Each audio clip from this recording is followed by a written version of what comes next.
বন্ধুসকল নমস্কাৰ।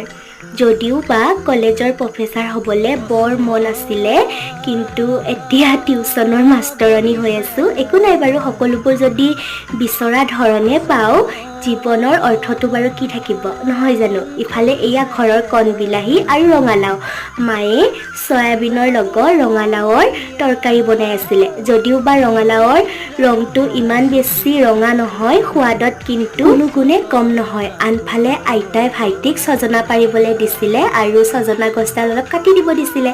এয়া মায়ে শলা চাপৰি পিঠা বনাই আছে, লগত আকৌ ৰঙালাওৰ ফুলৰ এটা ৰেচিপি।